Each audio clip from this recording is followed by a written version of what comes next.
Welcome back to Bleak Fears. Tonight we bring you 9 deeply disturbing true road trip horror stories that will make you think twice before hitting the open road. These are not tales or legends.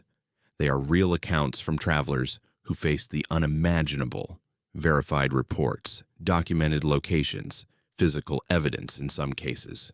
The terror remains, even if the names have been changed. America's highways, cut through forgotten towns, endless deserts, and mountain passes shrouded in fog. Somewhere out there, in the spaces between maps, something watches, something waits. The roads we trust to carry us safely can hide dangers no one anticipates. If you crave real horror that chills and fascinates, subscribe now and hit the notification bell. Share your own unsettling experiences in the comments. Your story might be featured next. Now turn down the lights, settle in, and prepare yourself as we explore encounters that transformed ordinary journeys into living nightmares. My name is Ryan, and I've been driving long-haul trucks for 12 years. 12 years of highway hypnosis, rest stop coffee, and CB radio chatter that blends into white noise after a while. I've seen a lot on the road. Accidents that paint the asphalt red. Drivers who fall asleep and drift into guardrails. Once, I watched a sedan flip 7 times in my rearview mirror, tumbling like a toy thrown by an angry child. But nothing, and I mean nothing, prepared me for what happened on Highway 50 in June of 1997. They call it the loneliest road in America, and they're not wrong. Highway 50 cuts through Nevada like a surgical scar, straight and endless through desert that looks like the surface of Mars. No trees, no buildings, just scrub brush, sand the color of old bones, and a sky so big it makes you feel like an insect. I was hauling electronics from California to a warehouse in Utah, running behind schedule because of a blown tire outside of Sacramento. It was 2 in the morning when I hit the stretch between Fallon and Austin, and the only company I had was the CB radio crackling with occasional trucker gossip. The radio was old, installed in the cab when I bought the rig used back in '94. It had this quirk where it would sometimes pick up random frequencies, cross-feed from other channels bleeding through. I'd gotten used to it. Sometimes I'd hear snatches of conversations that weren't meant for me. Fragments of other people's lives floating through the electromagnetic spectrum. It was almost comforting, proof that other human beings existed somewhere out there in the dark. That night, the chatter was typical. A driver named Big Mike complaining about construction on I-80. Someone asking about way station schedules, weather reports, sports scores. Then, around 2:15, the voices cut out. Just stopped mid-sentence, replaced by static so sudden and complete it made me flinch. Pure white noise, loud enough that I reached for the volume knob to turn it down. Before my fingers touched the dial, I heard the voice. It was a child, maybe 7 or 8 years old, hard to tell. The voice had that high, clear quality that kids have before. Puberty changes everything, but there was something wrong with the cadence, the rhythm of speech. The child was reciting numbers, backward. 97, 96, 95, 94. I glanced at the radio, confused. Some kind of prank channel. Kids playing with a CB. But the voice continued, methodical and emotionless. 93, 92, 91, 90. I twisted the channel selector, trying to find Big Mike or anyone else. Every frequency I landed on had the same thing. The same child's voice, the same countdown. Channel 3, the voice counting. Channel 9, the voice counting. Channel 19, still counting. 40 channels on that CB radio, and every single one broadcast the same transmission. 87, 86, 85. My hands tightened on the steering wheel. The desert stretched ahead of me, empty and black beyond the reach of my headlights. No other vehicles. No lights from distant towns, just me and this voice that shouldn't exist on every channel at once. 82, 81, 80. The voice was getting louder, not because I'd touched the volume, but on its own. swelling through the speakers like something rising from deep water. I could hear details now that I hadn't noticed before. There was an echo behind the words, as if the child was speaking in a vast empty space. And underneath the counting, barely audible, there was breathing. Not the child's breathing. Someone else, something else, wet and ragged like lungs full of fluid trying to pull in air. 76, 75, 74. I checked my speedometer. 74 miles per hour, the exact number the voice had just said. My foot eased off the accelerator instinctively. The truck began to slow. 73, 72, 71, 71, 70, 69. The voice was matching my speed, counting down as I decelerated. My heart started hammering against my ribs, hard enough that I could feel it in my throat. This wasn't a prank. This wasn't interference. This was something looking at me, watching me, describing what I was doing in real time. 65, 64, 63. I slammed my foot back on the gas. The truck lurched forward, engine roaring. The speedometer climbed. 65, 70, 75, 80. The voice didn't miss a beat. 81, 82, 83. Then it changed. The child's voice dropped lower. Adult words coming from that young throat. Peterbilt 379, blue cab, white trailer. License plate 7 X-ray, Lima 4392. That was my truck, my license plate. Cargo, electronics. Destination, Salt Lake City. Driver, Rayon. It said my name. The voice knew my name. Black jacket, denim jeans, work boots with the left sole coming loose, coffee mug in the cup holder, 3/4 empty, photograph taped to the dashboard, woman with dark hair. Her name is... I ripped the CB radio microphone from its cradle and screamed into it. Who are you? What do you want? Static. Just static.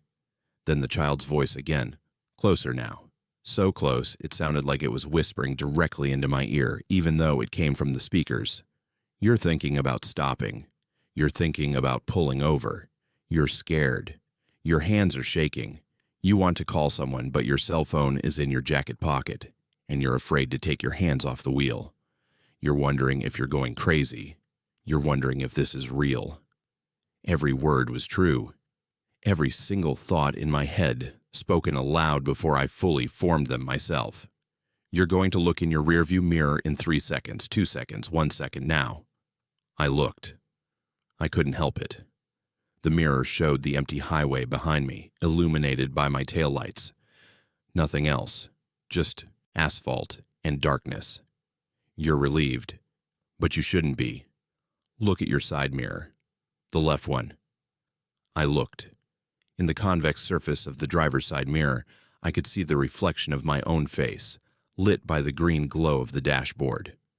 Behind my reflection, in the sleeper cab of the truck, there was another face. A child's face, pale, eyes too large, mouth open. I spun around in my seat. The sleeper cab was empty. Just my duffel bag and a sleeping bag rolled up on the bunk. I turned back to the mirror. The face was still there, clearer now. It was moving closer to my reflection, leaning forward from the darkness of the sleeper cab that I could see with my own eyes was empty. You see me now, the voice said from the radio. You see me, but I'm not there. I'm nowhere. I'm everywhere. I'm in the static between stations. I'm in the space between your thoughts.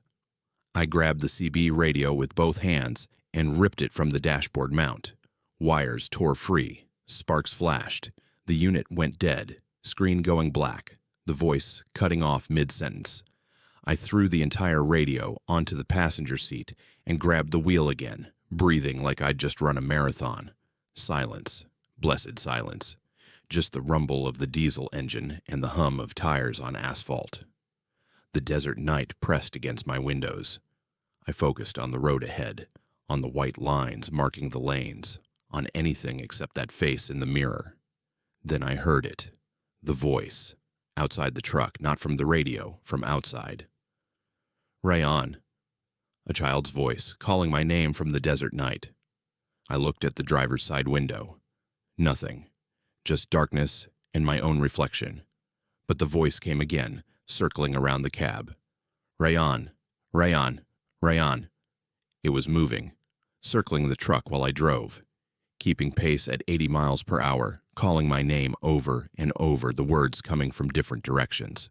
From the left, from the right, from behind, from above. I drove faster, 90, 95. The truck wasn't built for this speed, and it shook, protesting every mile per hour. The voice kept pace.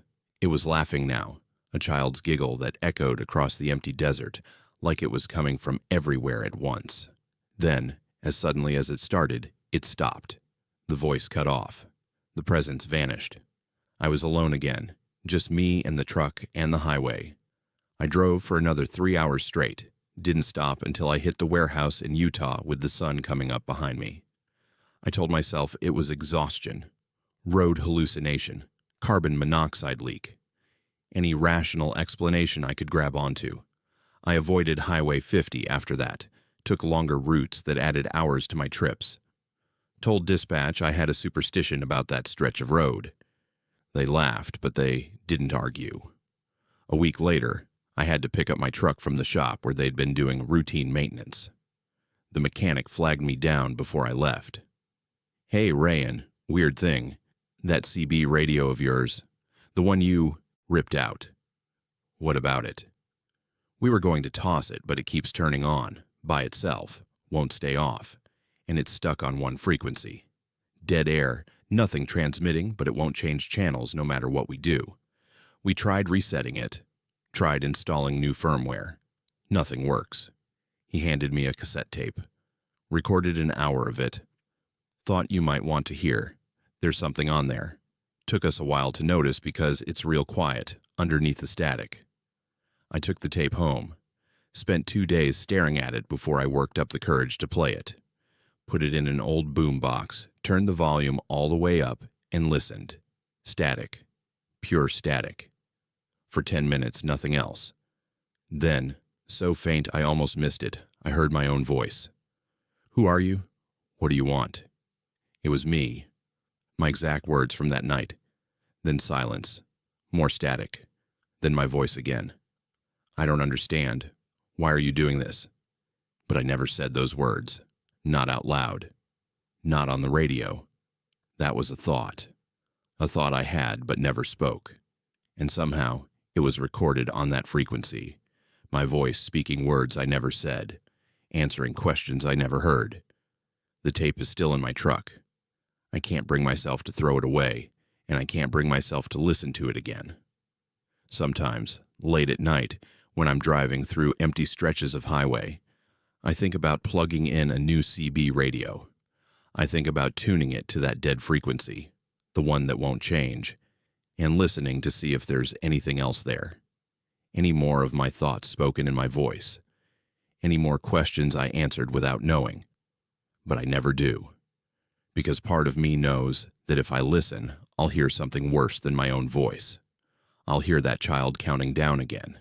And this time, I don't think it'll be counting my speed. I think it'll be counting the days I have left. My name is Kendall, and I need to tell you what happened to me on a mountain road in September of 2003. I was 19 years old, a college freshman at the University of Kentucky.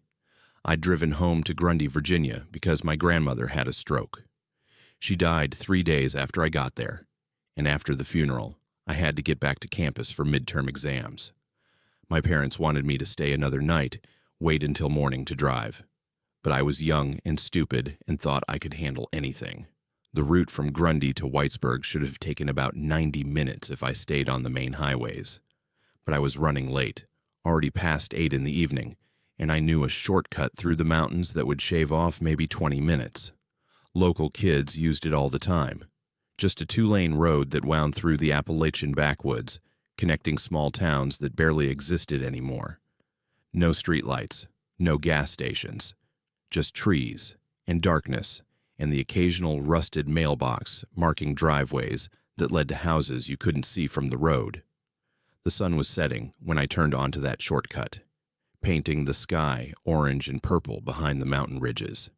Beautiful. The kind of beauty that makes you forget how quickly night falls in the mountains, how the darkness doesn't creep in gradually, but drops like a curtain. Within 15 minutes, I was driving through complete blackness, my headlights the only illumination for miles. Then the fog rolled in. It came from nowhere, thick and white, pouring down from the higher elevations like milk spilling over the edges of the road.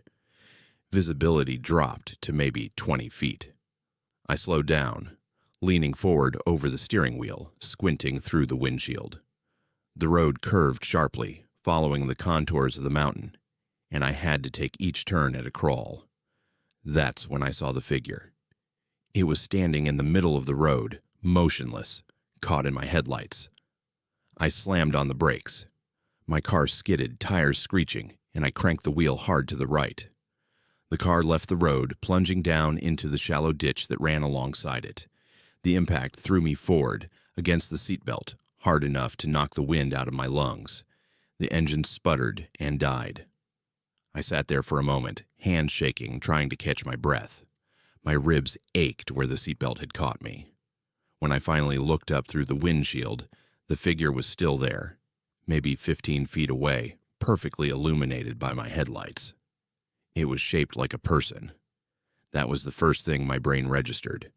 Human proportions. 2 arms, 2 legs, a head. But something was wrong with it. The edges were soft, blurry, like I was looking at it through water. I turned off the headlights and then turned them back on, thinking maybe the fog was playing tricks on my eyes. The figure hadn't moved.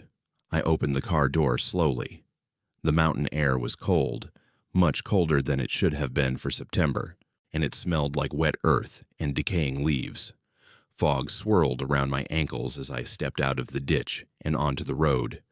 My legs felt unsteady, adrenaline making everything seem hyper-real and distant at the same time. As I got closer to the figure, I realized what was wrong with it. It wasn't a person, it was clothes. A flannel shirt, buttoned up, jeans with a belt, work boots planted on the asphalt. But there was nobody inside them. The shirt hung in the air, maintaining the shape of shoulders and a torso. But when I moved to the side and looked at it from a different angle, I could see straight through the collar. Empty. The jeans stood upright, knees bent slightly as if someone was standing in them, but there were no legs inside, just air. I should have run. Every instinct I had was screaming at me to get back in the car, to lock the doors, to do anything except stand there, staring at impossible clothing arranged in human form. But I couldn't move. I was frozen, my mind trying and failing to process what I was seeing. Then I heard the rustling. It came from the trees on both sides of the road, a sound like fabric dragging through leaves. I turned my head slowly to the left. More figures were emerging from the fog, walking out of the forest in a line. 5 of them. 10. More. All of them were the same. Clothes without bodies. Shirts and pants and shoes moving with purposeful steps even though nothing wore them. They walked wrong. That's the only way I can describe it. The knees bent backward, like bird legs. The arms swung at angles that didn't match human anatomy. One of them, wearing a floral dress and white shoes, had its head cocked to the side at 90 degrees. The collar of the dress twisted in a way that would have broken a real neck. They made sounds as they moved, not footsteps, but the whisper of fabric against fabric, the creak of leather, the soft rustle of cotton and denim. I backed away, slowly, my hands held up in front of me, like that would somehow protect me. The figures kept coming, spreading out across the road, cutting off any path back to my car. Their movements were synchronized, all of them taking steps at the exact same moment, all of them turning their empty heads to face me at the exact same time. I ran.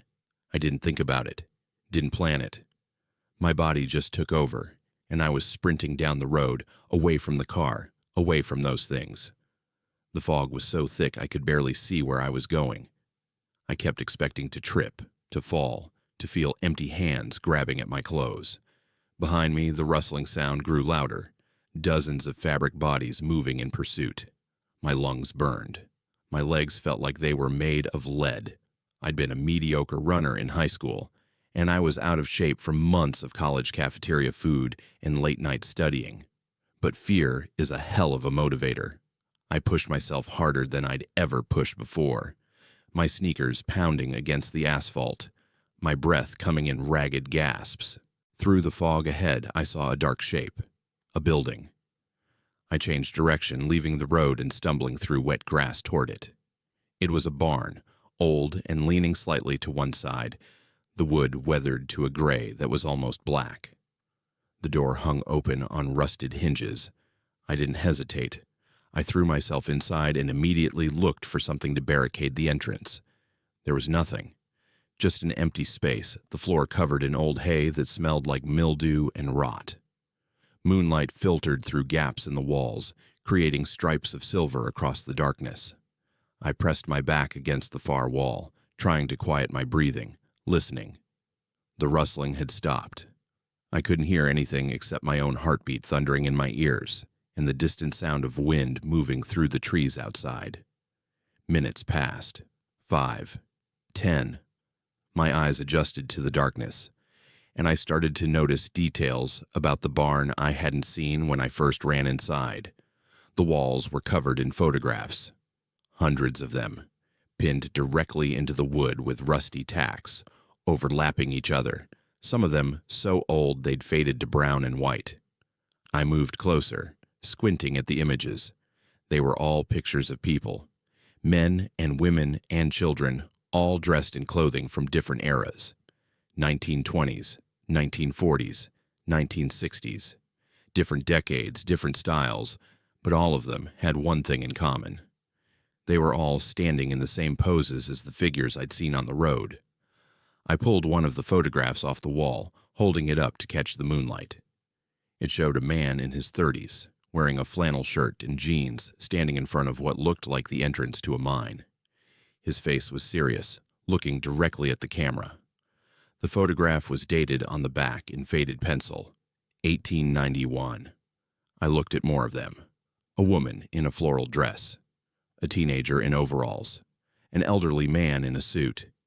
Each photograph showed someone wearing specific clothes, and I realized with growing horror that I recognized those clothes. The flannel shirt, the floral dress, the overalls. I'd seen them all walking on the road. My hands started shaking so badly I almost dropped the photograph. I looked at the wall again, scanning the hundreds of faces staring back at me from different points in history. How many people were represented here? How many of them were outside right now, their clothes walking around without them, their bodies long since turned to dust? I heard a sound from the barn entrance, that soft rustling of fabric. I spun around. They were standing in the doorway, blocking the moonlight. Dozens of them. The empty clothes swayed slightly, as if moved by a breeze I couldn't feel. They didn't come inside. They just stood there, watching me with heads that had no eyes, waiting with patience that didn't require breath or rest. I was trapped. The barn had no back door, no windows big enough to climb through. The only way out was past them. Looked around desperately for anything I could use as a weapon, but what was I going to do? Hit clothing with a stick. The absurdity of the situation hit me, and I felt hysterical laughter bubbling up in my throat. Then I noticed something. The barn was getting lighter. Not from moonlight, from the east. Dawn was coming. I checked my watch, shocked to realize I'd been running and hiding for hours.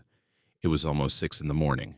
The sky through the gaps in the walls was turning from black to dark blue. The figures in the doorway started to move, but not toward me. They were collapsing. One by one, the shirts crumpled, the pants folded, the shoes tipped over. Within minutes, the doorway was just filled with piles of clothing, empty and still. I waited, not trusting what I was seeing, expecting them to rise back up at any moment. They didn't. As the sun climbed higher, as true daylight replaced the gray pre-dawn, the clothes remained where they'd fallen. Just fabric. Nothing more. I walked out of the barn slowly, stepping over the piles carefully, half expecting them to grab at my ankles. They didn't move. I made my way back to the road, back to my car. It took me 20 minutes of careful maneuvering to get it out of the ditch, but miraculously, it still ran. I drove away from that place as fast as the mountain curves would allow, not looking back. Before I left, I took one of the photographs from the barn. I still have it. The man in the flannel shirt dated 1891. I did research later, spent hours in the university library going through local history archives. I found records of a mining disaster near that area. 40 workers trapped underground when the shaft collapsed. The mine company sealed it rather than attempt a rescue. 40 men, their bodies never recovered, still entombed somewhere under those mountains. The photograph I took shows one of them. I checked the list of names of the miners who died. His name was there, and according to the records, he was wearing a flannel shirt and jeans when he went into the mine that morning. I never took that shortcut again. I heard later that other drivers had reported strange sightings on that road. Figures in the fog, shapes that moved wrong. Most people dismissed it as mountain legends, the kind of stories locals tell to scare teenagers. But I know better. I know those miners are still there, still walking, their clothes carrying the memory of the bodies that once wore them. Sometimes I wonder what would have happened if I'd stayed in that barn until nightfall came again. Would they have waited? Would they have eventually come inside? Or were they trying to show me something, to tell me their story the only way they still could? I don't have answers. All I have is that photograph and the memory of empty clothes walking through fog, searching for something they lost over a century ago. So here's what I need to know. If you saw something like this, would you take proof with you like I did? Or would you run and never look back? And do you think those miners knew what they'd become? Or are they as lost as their bodies buried under the mountain? Tell me in the comments what you would have done. My name is Devin, and I make my living photographing animals that most people never see. Not zoo animals or pets. Wild creatures in their natural habitats. The kind that only come out when humans aren't around. I've spent weeks in blinds waiting for a single shot. Slept in tents while wolves circled outside and waded through swamps where alligators watched me with eyes that looked like floating logs. I thought I'd seen every kind of animal this continent had to offer. I was wrong. In April of 2015, I got an assignment from a nature magazine to document the wildlife along the Trans-Canada Highway in northern Ontario. They wanted shots of the spring migration, bears coming out of hibernation, that sort of thing. The pay was decent, and I needed the work, so I packed up my gear and drove north from Toronto. By the time I reached the wilderness near Wawa, I was surrounded by forest so thick and ancient it felt like driving through a tunnel of trees. The highway cut through absolute nothingness out there. No towns for 100 miles in either direction. No rest stops, no gas stations. Just 2 lanes of asphalt and millions of acres of pine forest and rock. I'd been driving for about 6 hours, looking for a good spot to set up camp, when my headlights caught something massive crossing the road ahead. It was midnight. I'd been stupid to drive this late, but I wanted to reach a specific location before morning. The thing appeared so suddenly I didn't have time to brake properly. I just saw this huge shape, taller than my car, moving from the right shoulder to the left. I yanked the wheel and felt the sickening crunch of impact, not head-on, but glancing. My front bumper clipping whatever it was. The car spun out. I remember the headlights sweeping across trees, across road, across darkness, everything rotating like I was inside a kaleidoscope. Then the car jerked to a stop, the engine making a grinding sound before it died completely. I sat there, gripping the steering wheel, my heart slamming against my ribs, trying to understand what had just happened. When I finally got out to check the damage, I saw that my front bumper was caved in, and something dark and wet was smeared across the metal. Blood, but it didn't look right. Too thick. And the smell was wrong. Not the copper tang of regular blood, but something sweeter, like tree sap mixed with spoiled meat. My phone had no signal. Of course it didn't. I was in the middle of nowhere, surrounded by forest that blocked any hope of cell towers reaching this far. I grabbed my flashlight and my camera. professional habit. Even in a crisis, part of my brain was thinking about documentation, about evidence. The beam of my flashlight swept across the road, looking for whatever I'd hit. I found the tracks immediately. They were huge, each print longer than my forearm, pressed deep into the soft earth at the road's edge. But the pattern was wrong. The gait was wrong. I'd tracked enough animals to recognize wolf, prints, bear prints, moose prints. This was none of those. The tracks led into the forest, and without really thinking about whether it was a good idea, I followed them. I told myself I needed to see what I'd hit, needed to know if it was injured, if it was suffering. That's what I told myself. But really, I think I was already hooked by the mystery of it, by the wrongness of those prints. The forest was dense, branches catching at my jacket, roots trying to trip me with every step. My flashlight beam bounced off tree trunks, creating shadows that moved and shifted. The tracks were easy to follow, because whatever made them was bleeding, leaving a trail of that strange dark fluid on leaves and bark. After about 20 minutes of walking, the trees opened up into a small clearing. It was there, waiting for me. I've thought about that moment a lot since then, about why it was waiting instead of running. Animals don't wait for humans. They flee or they attack, but they don't just sit there watching you approach. But this thing did. It was crouched low to the ground, and when my flashlight found it, it didn't move. The first thing I noticed was its size. It was massive, maybe 8 feet tall even in its crouched position. The second thing I noticed was that it looked like it was made of wood. Its skin had the texture and color of birch bark, white with black markings, but it moved like flesh, expanding and contracting as it breathed. The body was humanoid, but elongated, stretched out like someone had taken a person and pulled them until their proportions went all wrong. The arms were too long, hanging down past where knees should be, and each limb had too many joints, bending in places that made my eyes hurt to look at. The head was the worst part. It was shaped roughly like a human skull, but larger, flatter, with eye sockets that were too big and too dark. I couldn't tell if there were actual eyes in there, or just empty holes. The mouth was a lipless slit that opened and closed slightly with each breath, and I could see something inside that might have been teeth or might have been splinters of wood. We stared at each other for what felt like an hour, but was probably only seconds. Then it moved. Not toward me, thank God, but it shifted its weight and extended one of those 2 long arms. It was showing me something, a wound on its side where my car had hit it. The bark-like skin was split open, revealing something underneath that looked like pale wood grain, shot through with dark veins.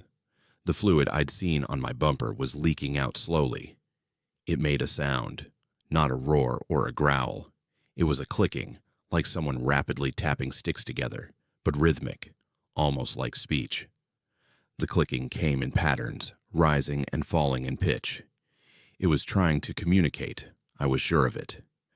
This thing, whatever it was intelligent enough to understand that I might be able to help it. My hands were shaking as I raised my camera. I took 3 shots, the flash lighting up the clearing in bursts of white light. The creature didn't flinch. It just kept making those clicking sounds, kept holding its arm out to show me the wound. I lowered the camera and took a step backward. Then another. The creature watched me but didn't follow. I should have run then. Should have sprinted back to the highway, found some way to get help or get out of there.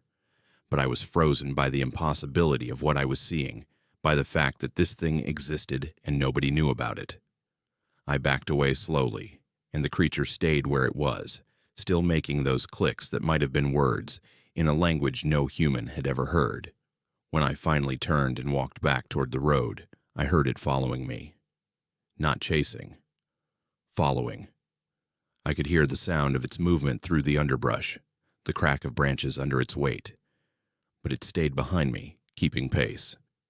Every time I stopped and turned around, my flashlight would catch glimpses of it between the trees, moving with that wrong, jointed gait, its 2 long arms swinging. It took me an hour to reach the highway. The sky was just starting to lighten with pre-dawn gray. That weird time when everything is visible but colorless. I stepped out of the forest and onto the shoulder of the road. My car was still there, dead and damaged. The creature stopped at the tree line. It didn't come any closer to the road, like there was an invisible barrier it couldn't or wouldn't cross. I turned to look at it one last time. In the growing light, I could see it more clearly. It was watching me from the shadows of the forest, its body mostly hidden behind a large pine tree. Those empty eye sockets were fixed on me. We stood there like that, watching each other across the narrow strip of asphalt that separated the human world from whatever world it belonged to. Then I noticed something that made my blood turn cold. There were more of them. Dozens more. They were standing deeper in the forest, barely visible between the trees, but they were there. All of them watching. All of them silent. They'd been there the whole time, following behind the injured one, staying out of sight. I'd been walking through a forest full of these creatures and never knew it until now. The injured one made one more series of clicks.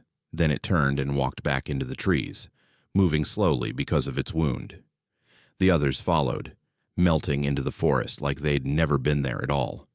Within seconds, I was alone on the empty highway with nothing but my dead car and the photos in my camera. I waited 3 hours before another vehicle came by, a logging truck heading south. The driver gave me a ride to the nearest town, 40 miles away. I told him I'd hit a moose. He believed me. Why wouldn't he? I got my car towed, got the damage repaired, and finished my assignment. I took beautiful photos of bears and birds and forests. Normal things. Things that made sense. But I still have those 3 photos from that night. I've looked at them thousands of times. The creature is visible in all 3 shots, clearly shown in the camera flash. And in every single photo, if you look carefully at the background, you can see the others. Dozens of shapes among the trees watching. In one photo, I counted 47 of them. 47 creatures standing silent in the forest, and I never saw a single one until it was too late to run. I've never published those photos, never shown them to anyone, because here's what haunts me. That injured creature didn't attack me. It could have. It was bigger than me, stronger than me, and it had friends. Lots of friends. But it didn't attack. It showed me its wound. It asked for help in the only way it could. And I walked away. I abandoned something intelligent and suffering because I was too afraid to do anything else. Sometimes I wonder if it survived, if the wound healed, or if it died out there in the forest. I wonder if the others blame me, if they understood that I could have helped but chose not to. And I wonder what would have happened if I'd tried. Would they have let me get close enough to treat the wound? Would they have understood that I was trying to help? Or would they have torn me apart the moment I touched one of their own? I'll never know. All I know is that there are things in those northern forests that we don't have names for, things that watch us from the trees when we drive past thinking we're alone. And sometimes, very rarely, they need our help. They reach out in the only way they know how, and we run. If you hit something you couldn't identify, something that seemed almost human but not quite, would you get out of your car to investigate? And if it asked you for help, if you somehow knew it was intelligent and in pain, would you try to save it? Or would you run like I did? Drop your answer below because I still don't know if I made the right choice. My name is Rosie, and I've been a nurse for 18 years. I've seen things in hospitals that would make most people never want to step foot in a medical facility again. Bodies that shouldn't still be alive but are. Wounds that defy explanation. Patients who whisper things in their sleep that they couldn't possibly know. You develop a thick skin in my profession. You learn to compartmentalize, to separate the horror from the job that needs doing. But what happened to me on Interstate 10 in December of 2019 broke through every defense I'd built up over nearly 2 decades of medical work. I was driving from El Paso to my sister's funeral in San Antonio. She died of cancer at 43, leaving behind 2 kids and a husband who looked like he'd aged 20 years in the 6 months she was sick. I hadn't slept properly in days, running on coffee, and the kind of numb autopilot that kicks in when grief is too big to process all at once. The funeral was scheduled for the next morning, and I was pushing through the night to get there, taking the long, empty stretch of I-10 through West Texas. Anyone who's driven that route knows how desolate it is. Between Van Horn and Sierra Blanca, there's nothing but desert and darkness.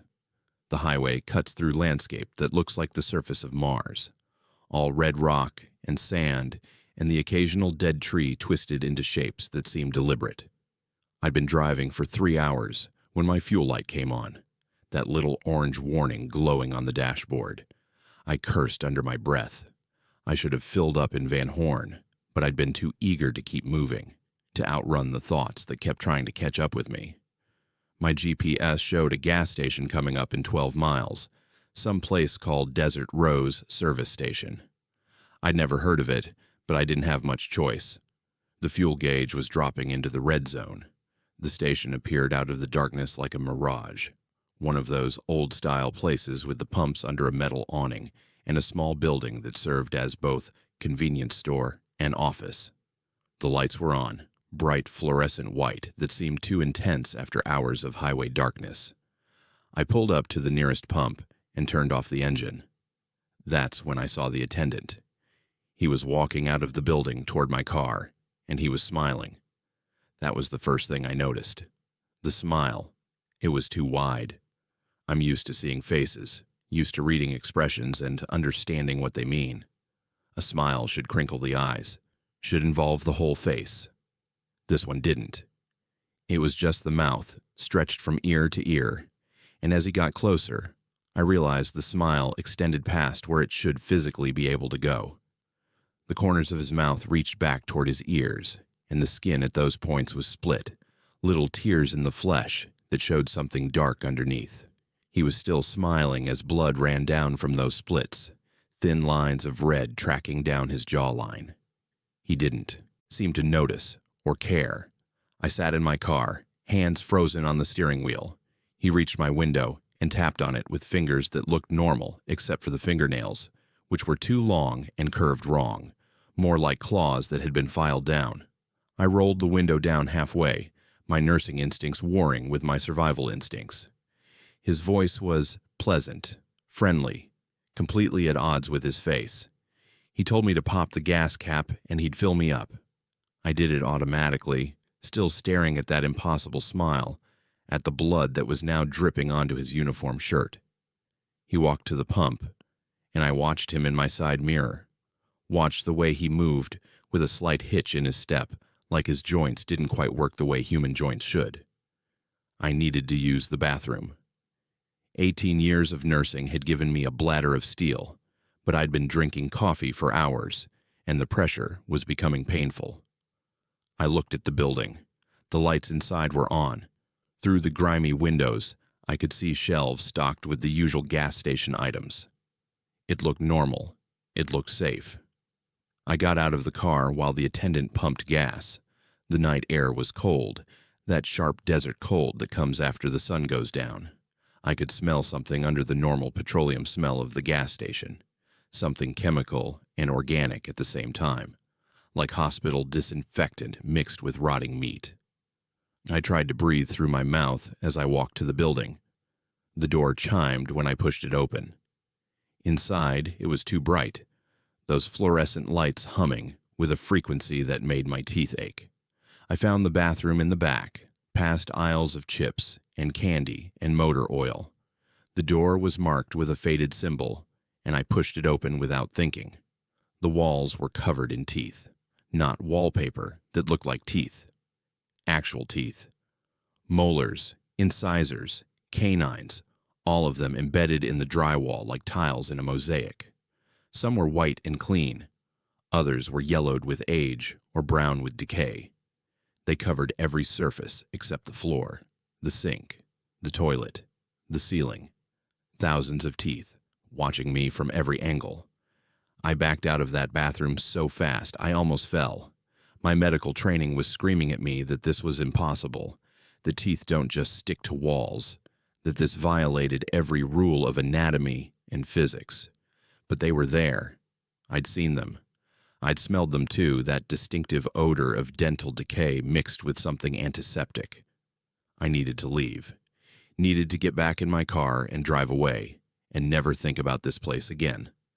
But the attendant was still at my pump, still filling my tank with that split smile on his face. I walked toward the front door, trying to look calm, trying not to run. That's when I saw his hands. He'd come inside while I was discovering the bathroom. He was behind the counter now, and his hands were resting on the surface, palms down. Except they weren't normal hands anymore. In it, the center of each palm was a mouth, small, maybe an inch wide, with tiny teeth and a tongue that flickered out to taste the air. The mouths were breathing, opening and closing in rhythm with his chest, like they were auxiliary lungs. He was still smiling that too-wide smile. He told me the total for the gas. His voice was still pleasant. The mouths in his hands opened wider as he spoke, like they were trying to form the same words. I could see down into them, see the little throat passages that went deeper into his arms than should be physically possible. I handed him my credit card. My hands were shaking. I watched those palm mouths while he ran the card, watched the tiny tongues lick at the plastic as he held it. When he gave it back, it was wet with saliva that wasn't from any normal mouth. The door chimed again. I turned and saw other people coming in. 3 of them, a woman and 2 men. They all had the same thing wrong with them. The woman's smile was split at the corners, just like the attendant's. One of the men had mouths where his eyes should be, little lips opening and closing in the sockets, teeth grinding where pupils should have been. The other man's neck was wrong, bulging with something that moved under the skin, and when he turned his head, I saw a mouth on the side of his throat gasping for air. They were all smiling at me, all of them looking happy, content, like this was the most natural thing in the world. The woman said something about what a nice night it was. The man with mouth eyes asked if I was passing through. They were trying to have a normal conversation while their bodies screamed that nothing about this was normal. I ran, just bolted for the door, threw myself outside into the night air. I could hear them calling after me, their voices cheerful and confused, asking if I was okay, if I needed help. I got to my car and my hands were shaking so badly I could barely get the key in the ignition. The engine turned over, and I threw the car into drive, my tires squealing as I pulled away from that place.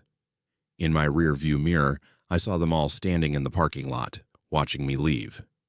The attendant waved goodbye, his arm moving in that too loose way, his hand with its palm mouths opening and closing like they were trying to say farewell. Then the distance and the darkness swallowed them up, and I was alone on the highway again. I drove for 2 hours straight. Didn't stop until I hit the outskirts of San Antonio. When I finally pulled over at a normal gas station, one with regular people and regular smiles, I checked my credit card statement on my phone. There was no charge from Desert Rose Service Station. I looked up the location on my GPS. No record of it. I searched online. Nothing. That gas station didn't exist according to any map or database. But my gas tank was full. I hadn't imagined that. The fuel was real, and when I checked my credit card, really looked at it under the lights of the new gas station, I could see tiny marks on the plastic. Little indentations, like teeth marks. I made it to my sister's funeral the next morning. I stood there with my family, listening to people talk about how she was in a better place now, how her suffering was over. I thought about that gas station, about those people with mouths where mouths shouldn't be, with teeth growing in places that defied biology. They'd seemed happy, content, like whatever had happened to them was a gift rather than a curse. 3 days after the funeral, I was unpacking my suitcase at home when I found something in the cup holder of my overnight bag. A single tooth. A human molar, white and clean, with roots that were too long and branched in ways that didn't match any dental anatomy I'd learned in nursing school. I'd never put it there. I'd never even opened that cup holder during the trip. I still have that tooth. I keep it in a small box in my desk drawer. Sometimes I take it out and look at it, trying to convince myself that I imagined everything, that stress and grief made me see things that weren't there. But the tooth is real. I can hold it, weigh it in my palm, feel the enamel smooth and cool against my skin. And sometimes, late at night when I'm alone, I think I can hear it.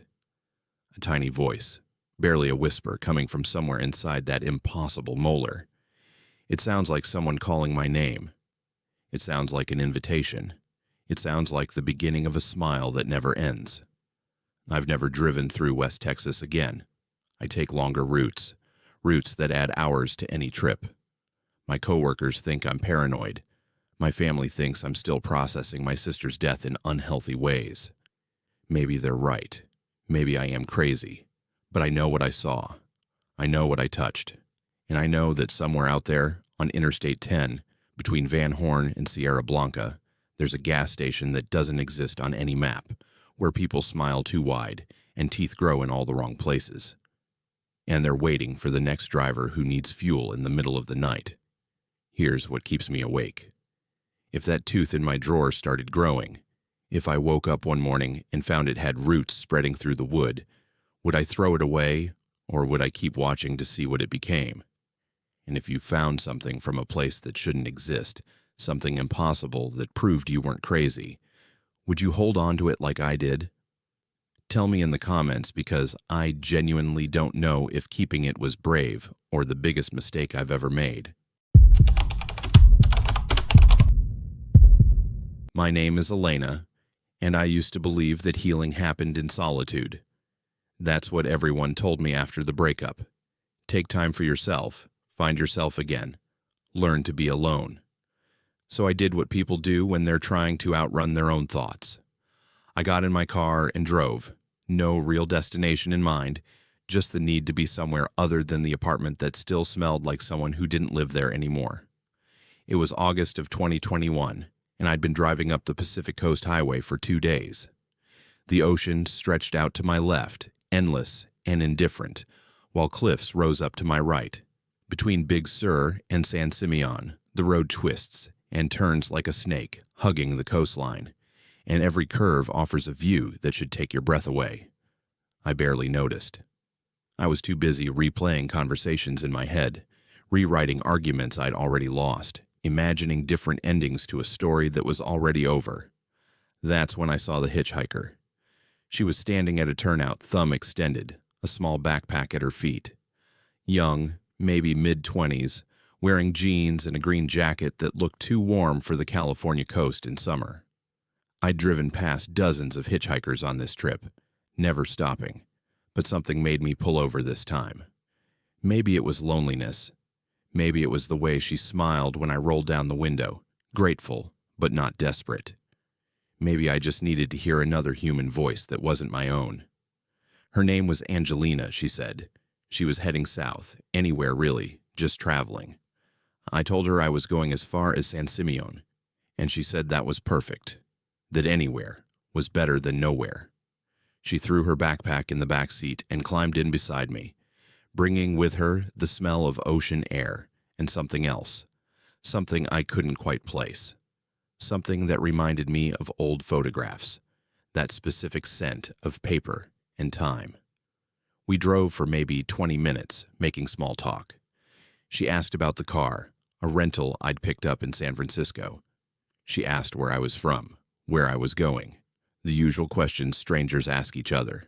I told her about my job in software development, about how I'd taken emergency leave to clear my head. I didn't mention the breakup. Didn't want to be that person, dumping my problems on a stranger who just needed a ride. Then she said something that made my hands tighten on the steering wheel.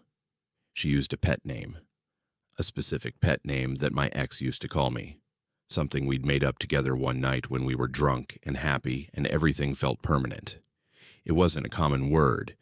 It wasn't something you'd guess or something I'd ever told anyone else. It was ours, private. And this stranger had just said it like it was the most natural thing in the world. I glanced at her, trying to keep my voice steady. I asked her what she'd just said. She smiled and repeated it, then laughed and said she didn't know why she'd said that. It just felt right. Then she started talking about things she couldn't possibly know. Details about my relationship that I'd never shared with anyone. The way my ex would make coffee in the morning, always too strong, always in the same chipped blue mug. The specific way they'd touch the small of my back when we walked together. The inside jokes, the private moments, the bedroom details that made heat rush to my face. I told myself she was making lucky guesses, that she was reading my body language, picking up on cues I didn't realize I was giving. But she kept going, kept describing my life with an accuracy that stopped being coincidental and started being impossible. My unease turned into something colder when I looked at her face, really looked at it. She was watching the road ahead, talking in that pleasant conversational tone, but her features seemed wrong. Not obviously wrong, just slightly off, like a photograph that's been adjusted, but you can't quite figure out what changed. I'd glance at her, see one thing, look back at the road, and when I looked again, she'd be different. The shape of her nose, the color of her eyes, the exact shade of her hair. Nothing stayed consistent. Then she started doing something that made my skin crawl. She'd begin sentences, and I'd finish them in my head, the natural human thing where you predict what someone's going to say. Except she wasn't saying what I predicted. She was saying what I was thinking, my actual thoughts, the ones I hadn't spoken, the ones I was forming in my mind seconds before they were fully formed. I thought about asking her to leave. The exact words formed in my head. I think you should get out. Before I could speak, she turned to me and said, in a voice that perfectly mimicked my internal monologue, "You're thinking about asking me to leave. You're trying to figure out how to do it politely. You're scared, but you don't want to seem rude." My foot eased off the accelerator. The car slowed. She kept talking, narrating my thoughts like she was reading them off a script. Every fear, every question, every desperate attempt to rationalize what was happening. She knew it all before I did, speaking my mind back to me in real time, her voice overlapping with my thoughts until I couldn't tell which was which. I pulled over at the next turnout, my hand shaking. I didn't say anything, just stopped the car and stared straight ahead at the ocean, at the waves that kept rolling in, regardless of what was happening inside this vehicle. Angelina reached for the door handle, and I heard the click as she opened it. She got out, and I felt a rush of relief so intense it made me dizzy. Then I looked in the rearview mirror. She was sitting in the back seat. I spun around in my seat, my heart slamming against my ribs. She was there, buckled in like she'd always been there, that same slight smile on her face. Except the face was different again, more like my ex now. Not exactly the same, but close enough that it hurt to look at. I told her to get out. Actually said it this time, my voice cracking. She tilted her head, the movement wrong, too fluid, like her neck was made of water instead of bone. She asked why I was upset. She said she was just keeping me company, just being a friend, just trying to help me process what I was going through. I started driving again. I don't know why. Maybe I thought if I just kept moving, if I got to a populated area, if I found other people, this would stop.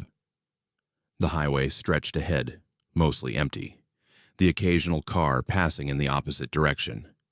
I tried to flag one down, waving my arm out the window, but they just waved back cheerfully and kept going. For the next 3 hours, I drove in silence. Every time I checked the mirror, Angelina was in a different position, sitting sideways, her legs crossed, lying down across the back seat, sitting upright but facing backward, looking out the rear window, standing even though the roof should have been too low, her body compressed or elongated to fit the space. Her face kept changing, cycling through people I knew, people I'd loved, people I'd hurt. Sometimes she looked like my ex. Sometimes she looked like my mother. Sometimes she looked like me. She didn't speak anymore, just watched me with eyes that were never quite the same color twice. The smell in the car changed, too. That old photograph scent was stronger now, mixed with something else. the specific perfume my ex used to wear, the one I'd bought them for our anniversary. It was so strong I could taste it in the back of my throat. When I finally reached San Simeon, the sun was setting. I pulled into the parking lot of a motel, one of those roadside places with rooms that opened directly to the parking lot. I turned off the engine and sat there, gripping the steering wheel, trying to build up the courage to turn around and look at the back seat. When I finally did, it was empty. No backpack, no Angelina, just the worn fabric of the rental car's seats and the fading light coming through the windows. The smell was gone too. Just the normal car smell, that mix of cleaning products and air freshener that rental companies use. I got a room, paid cash because my hands were shaking too badly to deal with a credit card. The clerk asked if I was okay, and I said I was fine, just tired from driving. The room was standard. Bed, television, small bathroom, the kind of anonymous space that exists in thousands of identical copies across the country. I locked the door, checked the windows, closed the curtains. Then I sat on the bed and tried to convince myself that I'd had some kind of breakdown, that grief and stress had manifested as a hallucination. That's when I smelled it again. The perfume. My ex's perfume. In a room they'd never been in a town they'd never visited. I couldn't stay there. I grabbed my bag and went back to the car, intending to drive through the night to get as far away as possible. But before I pulled out of the parking lot, I did something stupid. I checked the dash cam footage. I'd installed a camera a few months ago after a minor accident, one of those things that records continuously while you drive. I watched the entire 3-hour drive. From the moment I picked up Angelina to the moment I arrived at the motel, the video showed everything: the highway, the ocean, the steering wheel, my hands gripping it, and the passenger seat, visible in the edge of the frame. Empty, the entire time. No Angelina getting in, no backpack, no hitchhiker. Just me, driving alone, occasionally turning my head to talk to empty air, occasionally reaching over like I was adjusting something that wasn't there. In one section of the video, I could see my lips moving, having a conversation with nobody. But here's what makes it worse. About an hour into the footage, you can see my face in the rearview mirror. And I'm not alone. There's no one in the back seat. But my eyes, reflected in that mirror, are looking at something. Following something that moves around the car. And the expression on my face, the terror, the confusion, that's real. Whatever I was seeing, I was really seeing it. I've watched that footage maybe 100 times since then.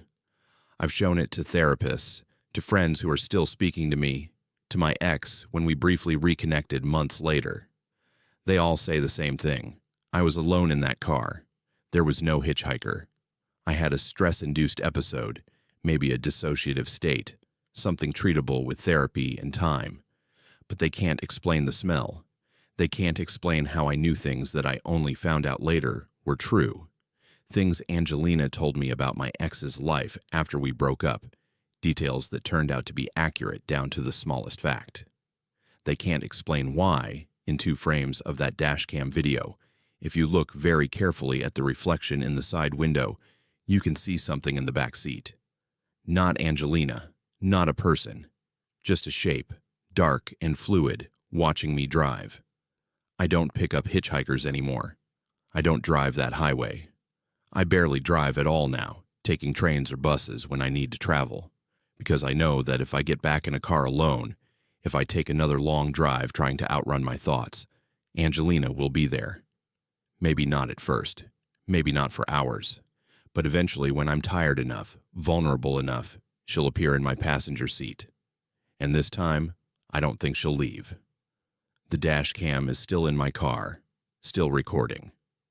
Sometimes I check the footage from short drives, trips to the grocery store, or work. Most of it is normal, but sometimes, just sometimes, there's a frame or two where the passenger seat isn't quite empty, where something sits there, watching me, waiting for the moment when I'm alone enough and broken enough to see it clearly again. And the worst part? I'm starting to want that. Starting to miss the company, even though I know it's wrong. Even though I know Angelina isn't real or is too real in ways I don't understand. Because being alone with your thoughts is one thing. Being alone with the knowledge that you might never really be alone again is something else entirely. So here's my question for you. If you watched footage of yourself talking to someone who wasn't there, someone you absolutely remember being real, would you trust your memory or the video? And if that impossible passenger ever came back, if you had the choice to see them again or stay truly alone, which would you pick? Drop your answer below because I'm still trying to figure out mine. My name is Major, and I need to tell you about something that happened to me and my partner Arjun in February of 2008. We're both civil engineers, specializing in rural road assessment and maintenance planning. It's boring work, mostly. Driving remote highways, taking measurements, documenting road conditions for state transportation departments. We'd been doing it for 6 years by that point, had covered thousands of miles of back roads across Nevada, and we thought we'd seen every weird thing the desert had to offer. Abandoned towns, military testing ranges, roads that went nowhere, but we'd never seen a road that refused to let us leave. We were surveying Highway 375, the one they call the extraterrestrial highway, because of all the UFO sightings near Area 51. Arjun always made jokes about it, said the only thing we'd encounter was boredom and bad radio reception. It was late afternoon when we hit the junction, that golden hour before sunset, when the desert turns colors that don't seem real. The junction itself was unremarkable. 3 signs, all pointing in different directions, all claiming to lead to the same town. Rachel, population 54. A tiny place that existed mostly to sell alien-themed merchandise to tourists. Arjun was driving. He chose the left route because it looked newer, the asphalt less cracked. We had our surveying equipment in the back, GPS units, measuring tools, cameras for documentation. Everything was working normally. The GPS showed us heading northwest at a steady 60 miles per hour. We talked about dinner plans, about whether we'd make it to our motel before dark, about the basketball game we wanted to catch on TV later. 40 minutes into the drive, we came back to the same junction. The exact same junction. Same 3 signs. Same configuration. Arjun slowed down, confused. We checked the GPS. It showed we'd been driving in a straight line the whole time, covering 40 miles. But here we were, back where we started. I suggested we'd made a wrong turn somewhere, missed a fork in the road. Arjun pointed out that there hadn't been any turnoffs, just straight highway through empty desert. We decided to try the right route this time, the one that looked older. Arjun marked our position on the GPS and we set a timer on my phone.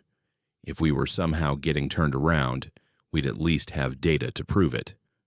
The desert looked identical in every direction.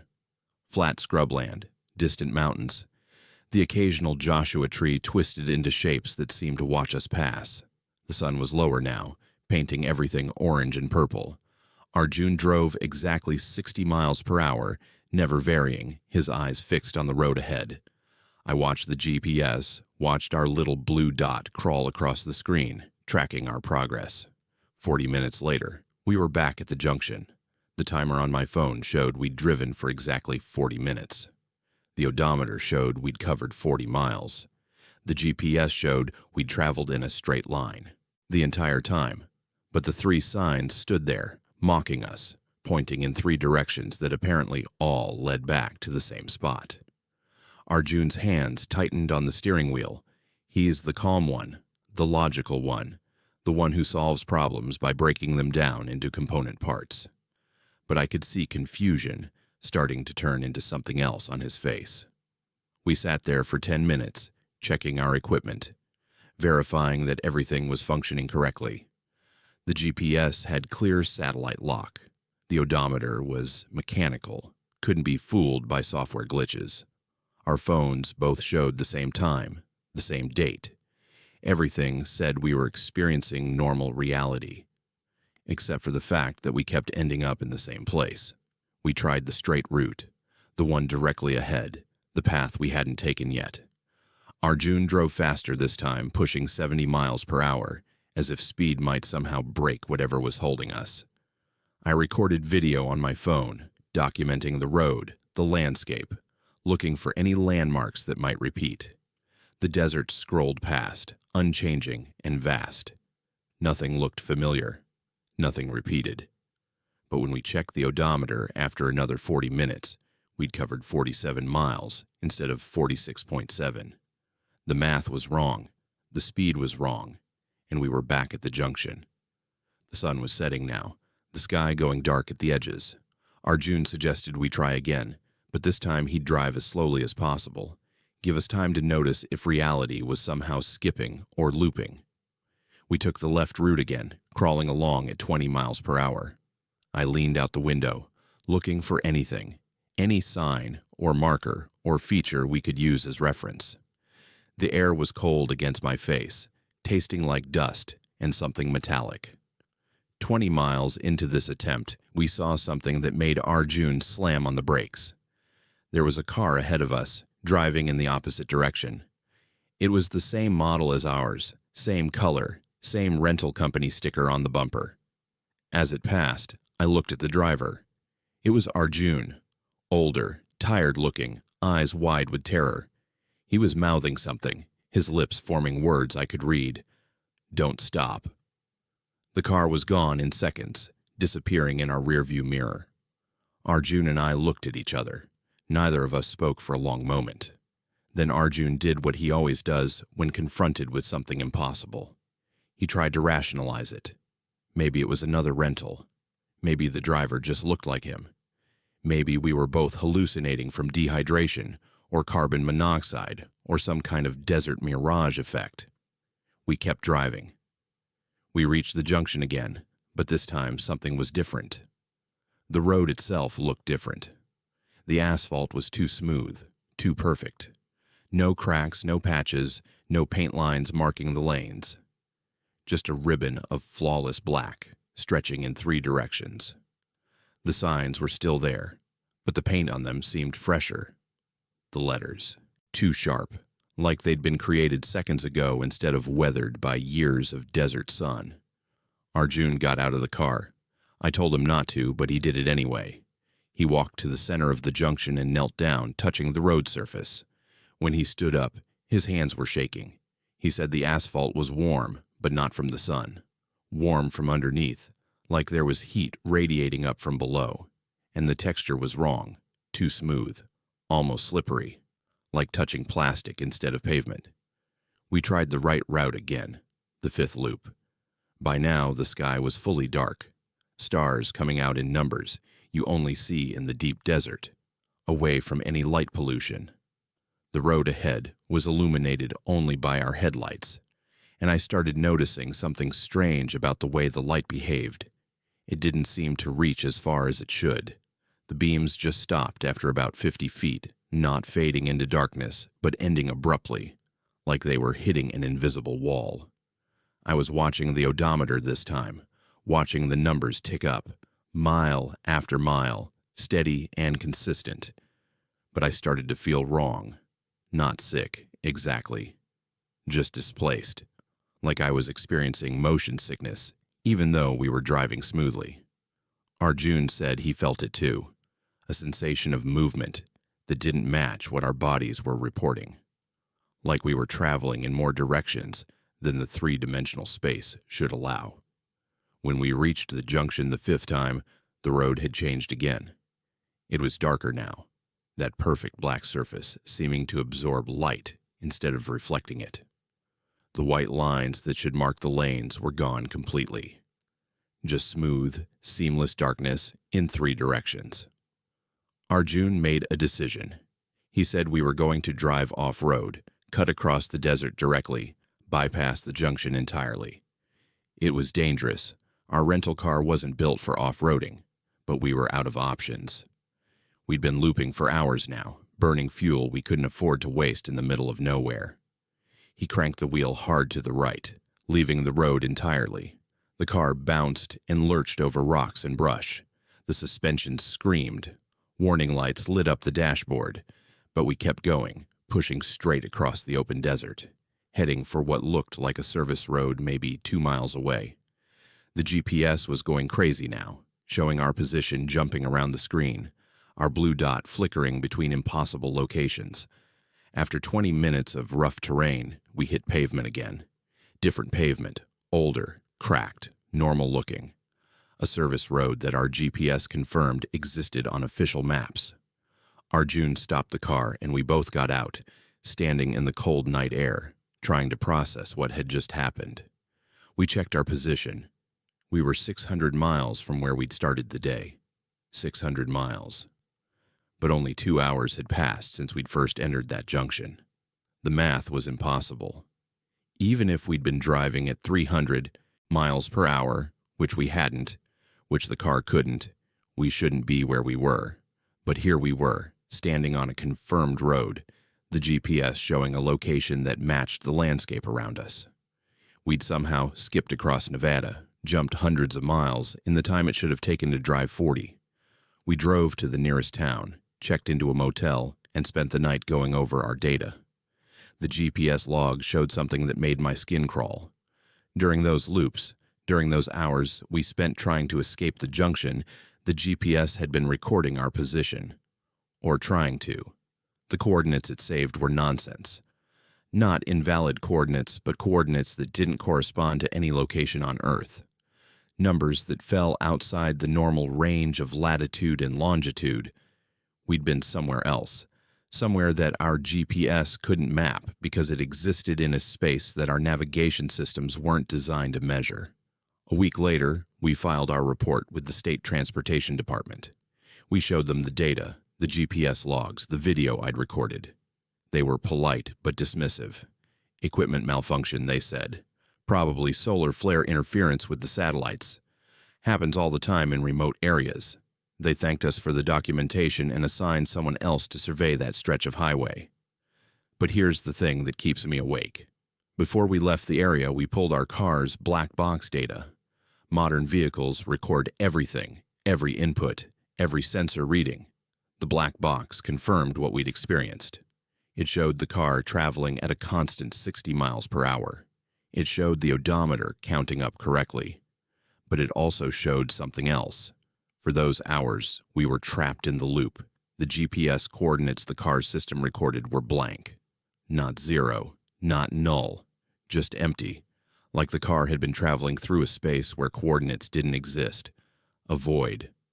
Arjun quit the surveying job 6 months later. He's teaching now, at a university, never goes into the field anymore. We don't talk about that night much. When we do, we stick to the facts, the data, the measurements. We don't talk about the feeling of being trapped in something that had rules we didn't understand. We don't talk about seeing ourselves drive past, warning us not to stop. We don't talk about the possibility that we might still be there, that maybe we never actually escaped, that this reality we're living in now is just another loop with better graphics. Sometimes I check the GPS data from that night. I've kept it backed up in 3 different locations, afraid it might disappear if I'm not careful. The coordinates are still there, still nonsensical, still pointing to locations that don't exist in any geometry I understand. And sometimes, when I'm driving late at night on empty highways, I see junctions with 3 signs pointing in different directions. I never take them. I drive straight past, even if it means going miles out of my way. Because I know now that some roads don't lead anywhere. They just loop forever, and if you're unlucky enough to enter them, you might spend eternity trying to find your way back to a world that makes sense. If you were stuck in a loop like this, driving the same road over and over with no escape, would you keep trying different routes? Or would you abandon the car and walk into the desert, hoping to break free on foot? And if you saw yourself driving past in the opposite direction, what would you tell your past self?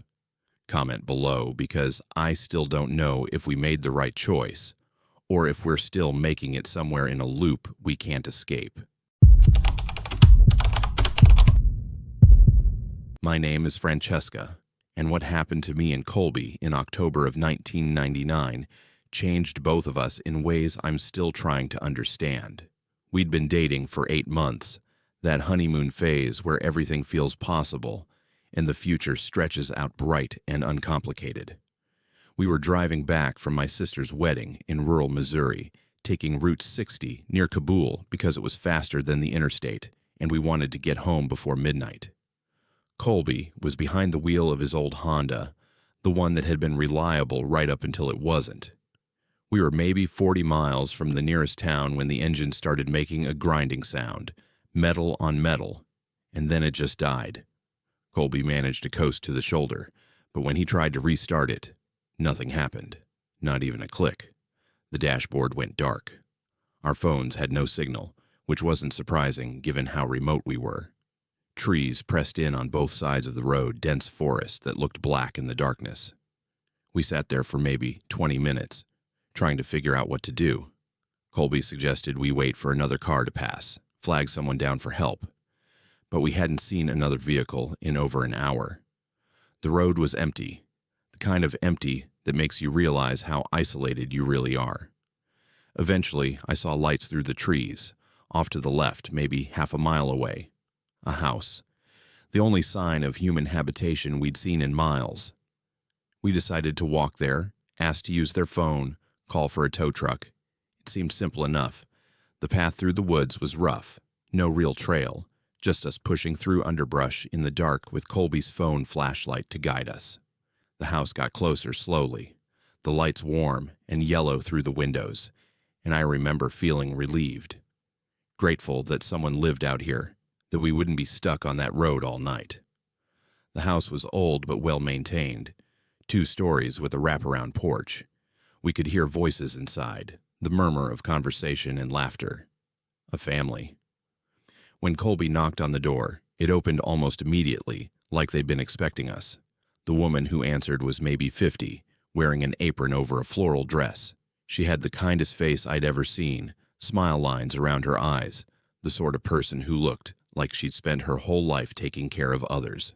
Behind her, I could see a man about the same age, 3 children ranging from maybe 8 to 15, all of them gathered in a living room that looked like it belonged in a different decade. Wooden furniture, doilies on the tables, a television that had to be from the 70s.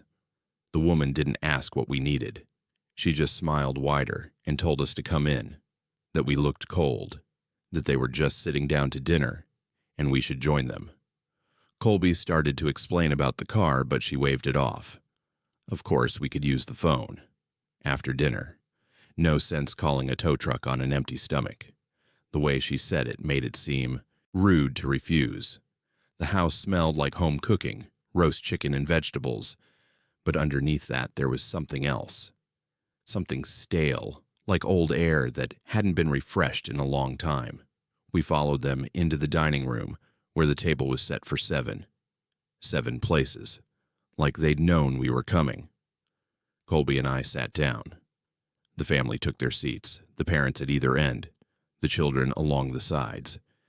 They introduced themselves, but I don't remember their names now. Maybe I never really heard them. They asked about the wedding, about where we were from, normal, polite questions. But I started noticing things that weren't right. None of them blinked, not once during the entire conversation. Their eyes stayed fixed and glassy, like dolls' eyes, and when they smiled, their expressions held too long, frozen in place even after the moment for smiling had passed. And when they moved, when one of them reached for a dish or adjusted their napkin, they all moved at the exact same time. Perfect synchronization, like they were puppets on the same set of strings. The food looked real, smelled real. But when I tried to eat it, the taste was wrong. Not spoiled, just flat, like I was eating cardboard shaped like chicken. I glanced at Colby and saw he was having the same problem, chewing mechanically, trying not to make a face. The family watched us eat with those unblinking eyes, their smiles never wavering. Colby excused himself to use the bathroom. The father pointed down a hallway, still smiling. Colby stood up, and I watched him walk away. Watched the hallway swallow him up. 5 minutes passed, then 10. The family kept talking to me, kept asking questions about our plans, our future together, but I was barely listening. I was counting the seconds since Colby had left, feeling anxiety build in my chest. I finally stood up and said I needed to check on him. The mother's smile widened. Of course, down the hall, second door on the right. I walked down that hallway, and the house seemed to stretch, like the corridor was longer than it should be. The doors I passed were closed, but I could hear sounds behind them. Breathing, movement, things I couldn't identify. The bathroom door was open. Colby was standing in the bathtub, fully clothed, staring at the wall. His eyes were open but empty, like he was looking at something very far away. I called his name. He didn't respond. I grabbed his arm, and it was cold, his skin temperature all wrong. I shook him, harder, my voice getting louder, more desperate. He finally turned to look at me, but his movements were jerky, unnatural, like he was learning how to control his body for the first time. When he spoke, his voice was flat, monotone. He said he was fine, that everything was fine, that we should go back to dinner. I pulled him out of that bathroom, dragged him back down the hallway. The family was still at the table, still smiling, but now they were all looking at us with an intensity that made my skin crawl. The mother stood up slowly. She said that visitors didn't usually leave so soon, that visitors stayed until they became family, that it was warmer here, safer here, better here than out in the cold world beyond the trees. The children stood up next, moving in that synchronized way, blocking the path to the front door. The father rose last, his chair scraping against the floor with a sound like fingernails on wood. They started moving toward us, not rushing, just walking with patient inevitability, their smiles never changing, their eyes never blinking. I looked around desperately for another exit. The windows. They were old-fashioned, the kind with latches instead of locks. I ran to the nearest one, Colby following me with that jerky puppet movement. I unlatched the window and shoved it open, cold night air rushing in. The family was getting closer, their movements still slow, but somehow covering distance faster than they should. I climbed through the window, cutting my hands on the frame, not caring. I turned back for Colby. He was standing at the window, looking at me with those empty eyes, and for a horrible moment, I thought he wouldn't come. Thought whatever had taken him in that bathroom had taken him completely. But then he moved, climbing through the window with movements that were wrong, too stiff, angles all incorrect. We ran. I grabbed his hand and pulled him through the woods, branches whipping at our faces, roots trying to trip us. Behind us, I could hear the family calling, not angry, still kind, still smiling in their voices, telling us to come back, that they just wanted to help, that we belonged with them. Colby was running wrong, his gait uneven, like his legs didn't quite know how to work anymore. But he kept pace with me, kept holding my hand, and I focused on that, on getting to the road, on getting away from that house and whatever lived inside it. We burst out of the trees and onto the highway. Our car was still there, dead and useless. I looked back at the woods, expecting to see the family emerging, but the trees were empty, silent, like nothing had ever been there at all. We started walking down the road, had to walk for 3 hours before a truck came by, an elderly driver who took one look at us, muddy and bleeding and terrified, and didn't ask questions. Just drove us to the nearest town, dropped us at a police station. We filed a report, described the house, the family, what had happened. 2 officers drove out there with us the next day, had us point out where we'd gone into the woods. We found the path we'd made, broken branches, and disturbed undergrowth. Followed it to where the house should have been. There was nothing there, just an old foundation, crumbling concrete overgrown with weeds and saplings. The officers said it looked like the house had been gone for 40 years, maybe longer. They searched the area, found nothing. No recent activity. No signs of habitation. They were polite, but skeptical, probably thought we'd been drinking or worse. But here's what they couldn't explain. The cuts on my hands from climbing through the window. The dirt under our fingernails from real walls in a real house. And Colby. The way Colby had changed. We found him 3 days later. He'd wandered off from the motel where we were staying, walked 15 miles back toward that area before someone spotted him and called the police. He had no memory of leaving, no memory of the walk. When they brought him back to me, he looked the same, sounded the same, but something fundamental had shifted. He moves in sync with me now. When I reach for something, he reaches at the same time. When I turn my head, his turns too, a split-second delay like an echo. At first, I thought I was imagining it, but other people notice. Friends comment on how coordinated we are, how we seem to anticipate each other's movements.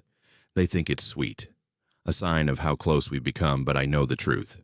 I know that something in that house got into Colby, changed him, made him into something that mimics human behavior while operating on different rules.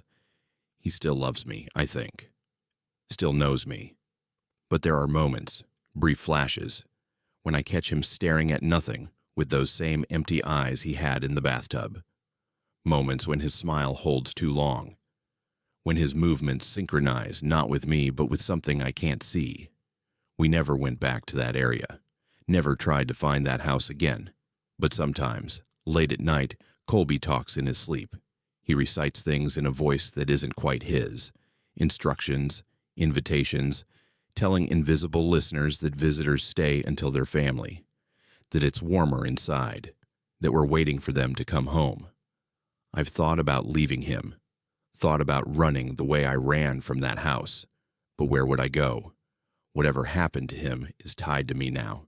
We move together. We breathe together. And I'm terrified that if I look in the mirror long enough, I'll see my own movements starting to synchronize with something beyond Colby, beyond myself, with that family that's still out there in a house that doesn't exist, setting 7 places at a table that never runs out of food, smiling with eyes that never close, waiting for the next visitors who need help on a dark road. If someone you loved came back from a place that shouldn't exist, but they were subtly different in ways you couldn't quite name, would you stay with them hoping they'd return to normal? Or would you leave before whatever changed, them started changing you too? And if you had the choice, would you rather know what happened in that house or live with the mystery? Tell me in the comments, because I'm still trying to decide if ignorance would have been kinder than the truth I'm watching unfold every day. My name is Adeline, and I work as an accountant for a mid-sized firm in Atlanta. It's boring work, exactly as boring as it sounds, pushing numbers around spreadsheets and making sure other people's money adds up correctly. I travel sometimes for work, usually short trips to meet with clients or audit their books. In March of 2023, I had a routine assignment in Savannah, a hotel chain that needed their quarterly reports verified. Simple job. 2 days, maybe 3. I rented a car at the Brunswick airport and started the drive north on Interstate 95. The rental was new, one of those models where everything is automated and the dashboard looks like a spaceship control panel. When I got in, I pulled down the sun visor to adjust it and something fell into my lap. A paper map. The old-fashioned kind, folded and creased, the type nobody uses anymore now that we all have GPS on our phones. I almost tossed it in the back seat, but curiosity made me unfold it. It showed the route from Brunswick to Savannah. Simple enough. But there was a red line drawn on it, highlighting a specific path, with notations written in pen at various points along the route, exit numbers, timestamps. The handwriting was neat, precise, almost mechanical in its consistency. I looked at the first notation. It marked an exit about 15 miles ahead, with a time written next to it. 2:47 p.m. I checked my phone. It was 2:31. I was planning to drive straight through, no stops, but I found myself curious about the map. Who had marked it? Why leave it in a rental car? I decided to see if the timing was accurate, if maybe the previous renter had documented their own trip and the map had accidentally been left behind. I drove. The highway was busy with afternoon traffic, trucks and cars moving at varying speeds. At 2:46, I saw the exit marked on the map coming up. I wasn't planning to take it, was going to just note whether the timing was accurate. But at 2:46 and 30 seconds, I suddenly had an overwhelming urge to use the bathroom. Not mild discomfort, urgent necessity. The kind where you know you have maybe 5 minutes before it becomes a problem. I took the exit. There was a rest stop exactly where I needed it. I used the bathroom, got back in the car, and checked the map again. The next notation was at another exit 23 miles ahead. Timestamp 3:15 p.m. I looked at my watch. It was 2:53. I did the math. If I drove at roughly 65 miles per hour, factoring in the time I'd spent at the rest stop, I'd hit that exit right around 3:15. Coincidence, I told myself. The previous driver had the same bladder schedule, had driven at similar speeds, but I kept the map on the passenger seat, kept glancing at it as I drove. The red line continued north, and I noticed something odd. It didn't just show the route, it showed deviations, small detours from the direct path. The next marked point wasn't an exit, but a specific lane change, noted with an arrow and a time, 3:02 p.m. at 3:02. I was in the right lane, cruising along. I had no reason to change lanes. Traffic was moving smoothly, but the map said to move left, and I found myself doing it without really deciding to. As soon as I switched lanes, the car that had been in front of me in the right lane suddenly swerved, avoiding something in the road I hadn't seen. Debris, maybe, or an animal. If I'd stayed in that lane, I would have hit it. My hands tightened on the steering wheel. The map had predicted that, had known I would need to change lanes at that exact moment. I looked at it again, really looked at it this time. The notations weren't just timestamps and locations, they were instructions. And they were accurate down to the minute, down to the second. The next notation showed the exit at 3:15 like I'd calculated, but there was a note written next to it. Coffee gas. I wasn't planning to stop again. I had half a tank of fuel, and I'd had coffee that morning. But at 3:14, as the exit approached, I felt suddenly exhausted. That afternoon crash, the kind where your eyelids get heavy, and you know you need caffeine, or you'll be dangerous on the road. I took the exit, found a gas station, filled up the tank I didn't really need to fill, got coffee I hadn't been planning to get. The whole time, part of my brain was screaming that this was wrong, that maps don't predict behavior, that I was following instructions from an inanimate object like it had authority over my choices. But I couldn't stop. I got back in the car and checked the map. It had changed. The ink had moved. I watched it happen. Watched new lines appear on the paper, spreading like veins, marking a route I hadn't seen before. My route. The exact path I would take for the rest of the journey. And next to each marked point, timestamps appeared in that same mechanical handwriting. Except now, the handwriting looked familiar. It looked like mine. I picked up the pen that was clipped to the sun visor, a pen I hadn't noticed before. I opened my day planner and compared the handwriting. It was identical. The notations on the map were in my handwriting, my exact handwriting. But I hadn't written them. I'd never seen this map before 20 minutes ago. The highway stretched ahead, and I followed the red line because I couldn't figure out how not to. Every time I thought about deviating, about taking a different exit or changing my route, I felt this compulsion, this certainty that I needed to follow the map. Not wanted to, needed to. Like my body knew something my conscious mind didn't. At 4:03, the map showed another lane change. I made it. 5 seconds later, a truck in my blind spot accelerated past where I would have been if I hadn't moved. At 4:27, the map showed a rest stop. I stopped, stretched my legs for exactly 6 minutes, which was the time noted on the map. At 4:52, it showed me taking an exit for a detour around construction that wasn't marked on any digital GPS or road signs. But when I took that exit, sure enough, 3 miles down the main highway, there was construction. Lanes closed, traffic backed up for miles. The map knew. It knew everything I was going to do before I did it. It knew about the construction before I could see it. It knew about the truck in my blind spot.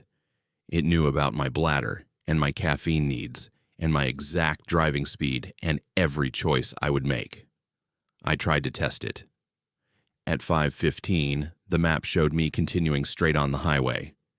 I decided I would take the next exit instead, would force a deviation, would prove that I had free will, and this map was just lucky guessing.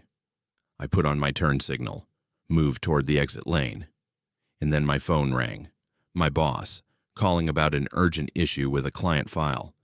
I needed to pull over, needed to take the call somewhere I could access my laptop, but not at this exit. The next one had a better rest area, bigger parking lot, better cell service. I stayed on the highway, took the exit 15 miles later, exactly where the map said I would. Made the call, resolved the issue, got back on the road.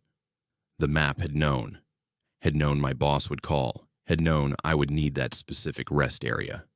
By the time I got close to Savannah, I was terrified of the map, but couldn't stop looking at it. It showed my final destination.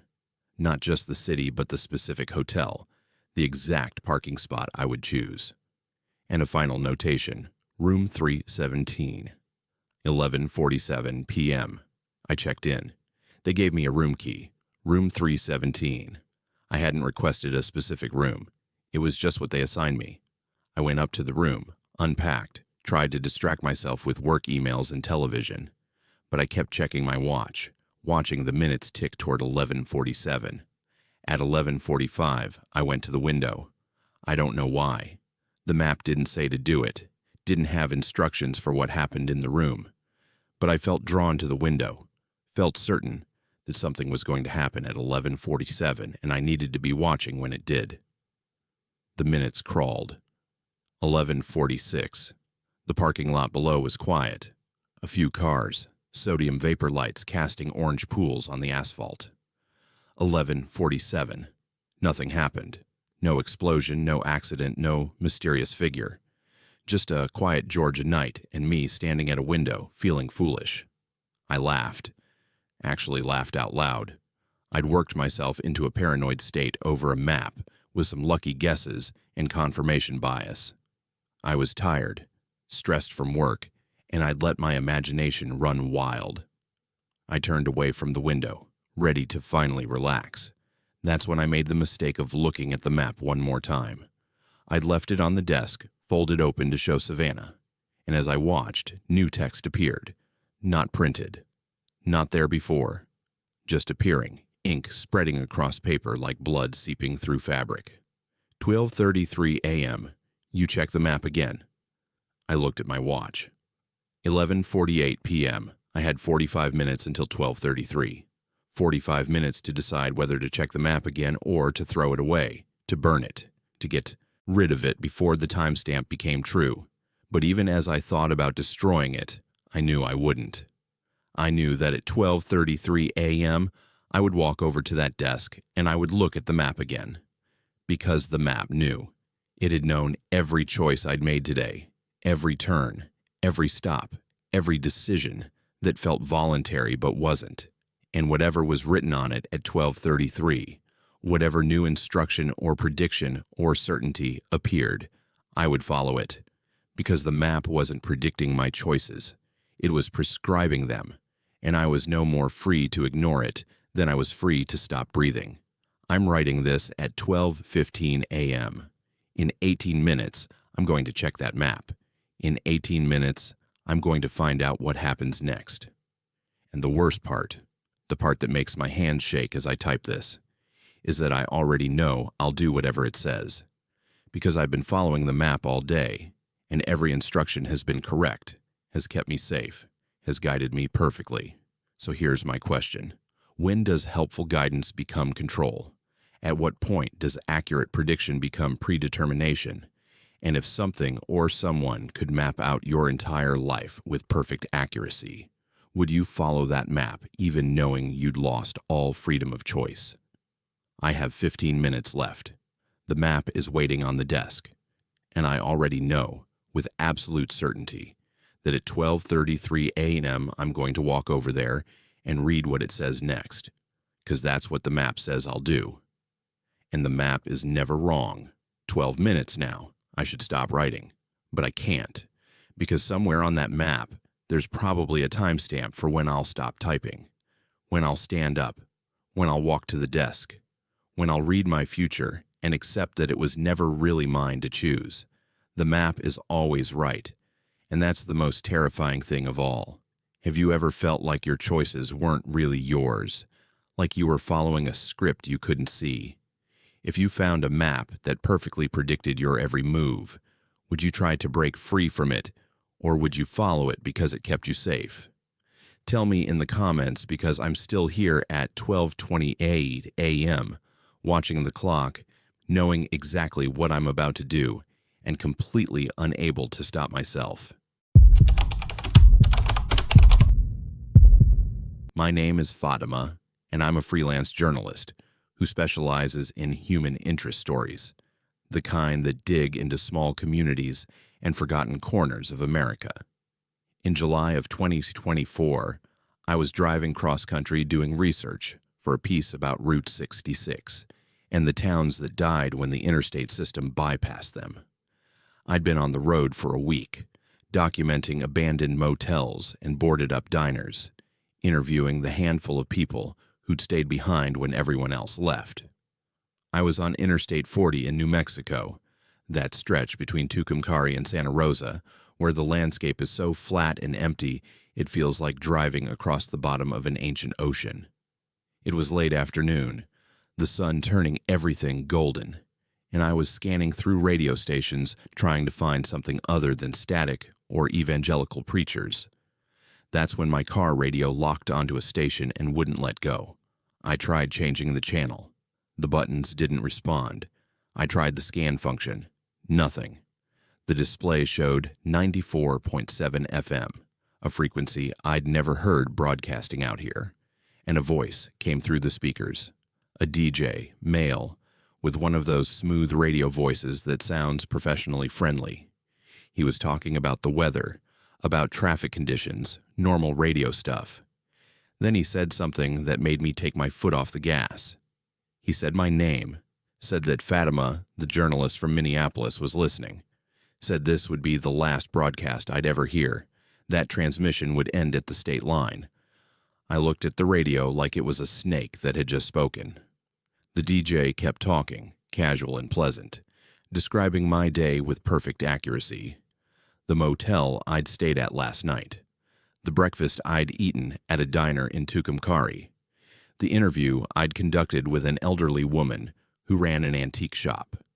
Details he couldn't possibly know unless he'd been following me, unless he'd been watching every moment of my trip. I pulled over, heart pounding. Other cars were stopped along the shoulder, drivers standing outside their vehicles, all of them looking confused and scared.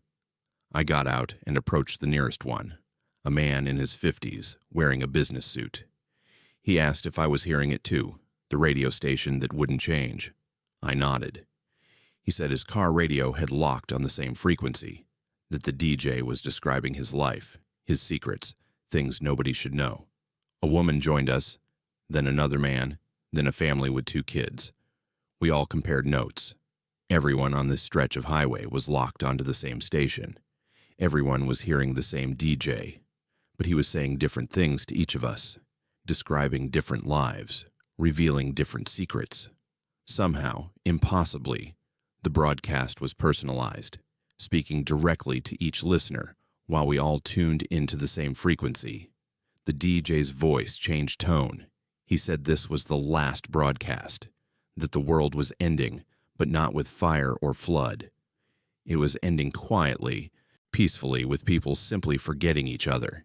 He described it like a gentle dissolution, connections breaking one by one, relationships fading, love and hate and everything in between just evaporating until all that remained were isolated individuals who couldn't remember why they'd ever cared about anyone else.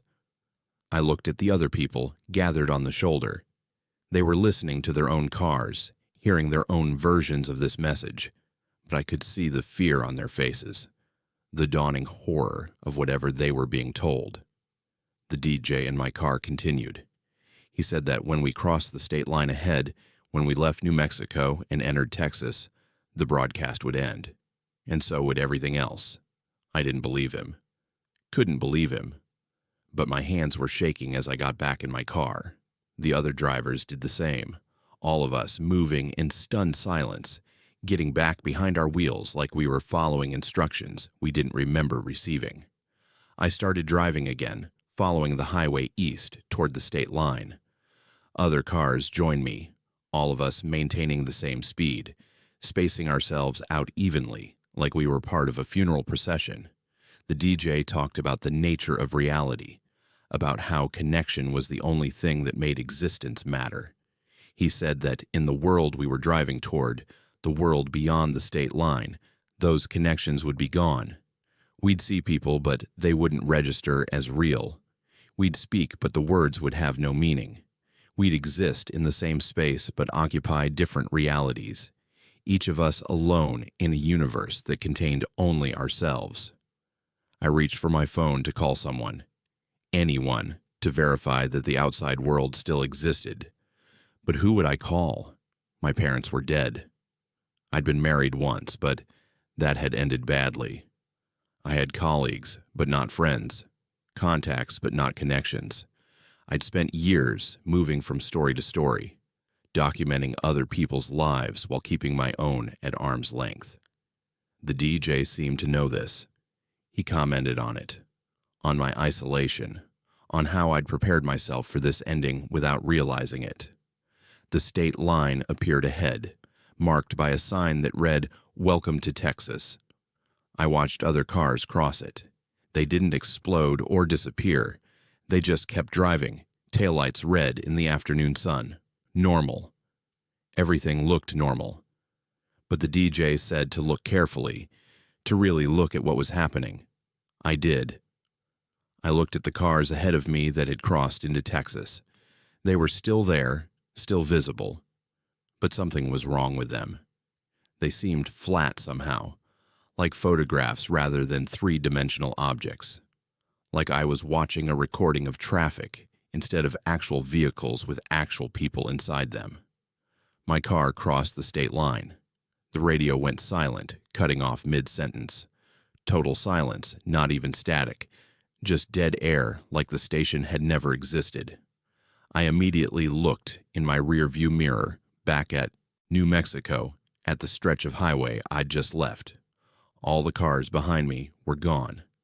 The highway was empty, stretching back toward the horizon with no traffic, no signs of life, just asphalt and desert. I pulled over again, my breathing quick and shallow, got out of the car. The highway ahead was empty too. The cars that had been in front of me, the ones I'd watched cross the state line, they'd vanished. I was alone on Interstate 40, the only vehicle in sight in either direction. I started walking along the shoulder, looking for the other drivers who'd pulled over, the people I'd talked to just 20 minutes ago. There was no sign of them, no cars, no tire marks. The shoulder was pristine, undisturbed, like nobody had stopped there in days. I got back in my car and drove, kept driving east because I didn't know what else to do. The next town on my GPS was Santa Rosa, 15 miles ahead. I reached it in 20 minutes. The town was there. Buildings, streets, parked cars, everything in place. But it was empty. Completely empty. No people in the streets. No one in the stores.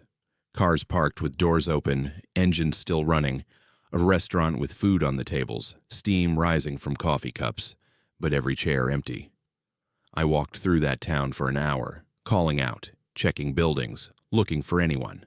Found nothing, just the evidence of recent human presence, but no humans. Like everyone had vanished mid-action, leaving their lives frozen in place. I found a note on the counter of a gas station, written in handwriting I didn't recognize. It said, "We're not gone. You are. Turn around." I drove back to the state line, back to the exact spot where the radio had gone silent. I could see New Mexico on the other side, could see cars driving past, people going about their lives, but I couldn't reach them. There was something between me and them, invisible but absolute. I tried to cross back over. The car wouldn't start. I tried to walk across. My legs wouldn't move, like I was pushing against a wall that didn't exist. I stood there at the state line for 3 days, watching people drive past, watching them exist in a world I could see but not touch. I tried to wave them down, tried to get their attention, but they looked right through me. Or maybe I looked through them. Maybe we were both there, but in different versions of there, occupying the same space but unable to interact. On the third day, I woke up in my car on the New Mexico side of the line. Before the line. Like I'd never crossed it. The radio was playing normal stations. Traffic was normal. When I asked people if they'd heard about a strange broadcast, they looked at me like I was crazy. I drove back to Santa Rosa. The town was full of people. I asked if anything strange had happened a few days ago. They said no, everything had been normal. What was I talking about? I have recordings on my phone from those 3 days. Video of empty towns, empty highways, my own voice, narrating the impossibility of what I was seeing. But when I play them back, they show normal towns, normal traffic, people walking around in the background of shots I remember being completely empty. The recordings don't match my memory. And I don't know which one to trust. The DJ said some listeners return and some stay. He said both Americas are real, the connected one and the isolated one. And the question isn't which is true, but which you choose to see. I think I came back. I think I'm in the world with other people again. But sometimes, late at night, I'll be driving and I'll see it. The other highway. The empty one. Running parallel to this one, close enough to touch but forever separate. And I'll see cars on that highway, people driving alone through an America that only they can see, listening to radios that only broadcast silence. I don't know if I'm really here or if I'm still there, watching this world through glass I can't break. I don't know if the people I talk to are real or if I'm just seeing recordings, echoes of a species that learned to forget itself into oblivion. The DJ said it didn't matter, said both and neither, and does the difference change anything at all? I still do my journalism, still interview people and write stories about their lives, but I can't shake the feeling that I'm documenting ghosts, recording echoes, preserving something that's already gone in a world that ended the moment I crossed that state line and maybe hasn't started again no matter how real it looks. Which reality would terrify you more? Waking up to find everyone else had vanished, or discovering you're the one who disappeared and nobody can see you anymore? If you could choose between being alone in a full world or surrounded by people who might not really be there, which empty would you pick? Drop your answer because I'm still trying to figure out which side of that state line I'm actually on. That concludes our journey through 9 roads where reality bent and broke. If these stories made you question your next drive, you're in the right place. This is Bleak Fears, where we explore the darkness that waits on empty highways. Subscribe, hit that notification bell, and remember, some roads lead home, others lead nowhere, and the scariest ones lead somewhere you can never leave.